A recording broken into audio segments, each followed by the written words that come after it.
ठीक हो जाता है और चलने फिरने में तंदुरुस्ती आने लगती है। और तीसरी जो हम दवाई देते हैं वो हम देते हैं जड़ों को मजबूत करने की। जो बुढ़ापा आ रहा है, जो एजिंग आ रही है, उसकी वजह से जो स्टेबिलिटी हो रही है वो ठीक हो जाए। तो सर ये बीमारी कम कपाना, चलने फिरने में तकलीफ आना, भूल जाना चीज़ें करके, ये इसी का एक पार्ट है। लेटर ऑन ये बीमारी ज़्यादातर तो बूढ़े बुजुर्गों में देखी जाती है, बट आजकल हमें hey guys, welcome back to Ajwani wellness clinic.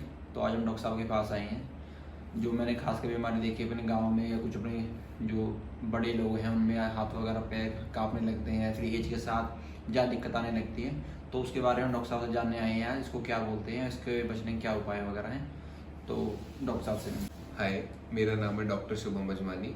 आज अभिषेक जी हमारे क्लिनिक में आए हैं। तो आज हम बात करेंगे ये डिजीज़ जिसको हम पार्किंसन कहते हैं, जिसमें हाथ पाँव का कम कपाना, चलने फिरने में तकलीफ आना, भूल जाना चीज़ें करके, ये इसी का एक पार्ट है। लेटर ऑन ये बीमारी ज़्यादातर तो बूढ़े बुजुर्गों में देखी जाती है, बट आजकल हमें खाद्य पदार्थ की वजह से, अल्कोहल की वजह से और इन सब वातावरण में दूषित चीज़ों की वजह से हमें जल्दी जवानी में लेट 40s में भी दिखाई दे रही है। इसका पूर्णतः प्रमुख या तो आपके परिवार में चली आ रही होती है या नसों की कमजोरी के कारण होता है। इसमें जो इम्पोर्टेंट बात है अभिषेक जी ध्यान रखने की कि एलोपैथी में इसका कोई खास इलाज नहीं मिल पाता है, बट हाँ आयुर्वेद में इसकी बड़ी ही सामान्य चिकित्सा है। इसमें सिर्फ हम 3 मूल चीज़ों पर ध्यान देते हैं।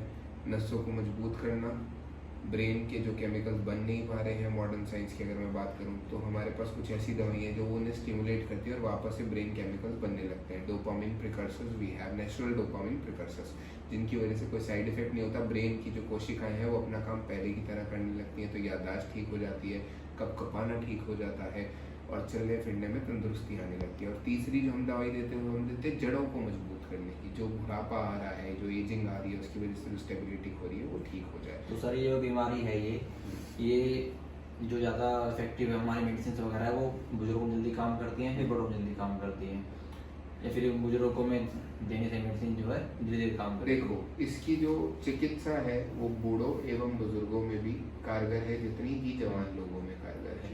बट हाँ, बूढ़े बुजुर्गों के साथ थोड़ा सा ध्यान और रखना पड़ता है और थोड़ा सा प्रिकॉशन और लेना पड़ता है, क्योंकि उनके साथ एक प्रोसेस ऑफ एजिंग भी है, आगे आगे डेमेंशिया डेवलप भी होगा। तो हमें कुछ दवाइयाँ ऐसी भी देनी पड़ती हैं जो ब्रेन को एजिंग से बचा के रखें। और साथ में खान पान का ध्यान तो आपको रखना ही पड़ेगा, चाहे बूढ़े हों, चाहे बुजुर्ग हों, चाहे जवान हों। अगर आप खाद्य पदार्थ में ऐसी चीज़ें, अल्कोहल का डेली मात्रा में सेवन करेंगे या बुरी चीज़ें खाएंगे तो वो आपके ब्रेन पे इफेक्ट करेंगी ही करेंगी।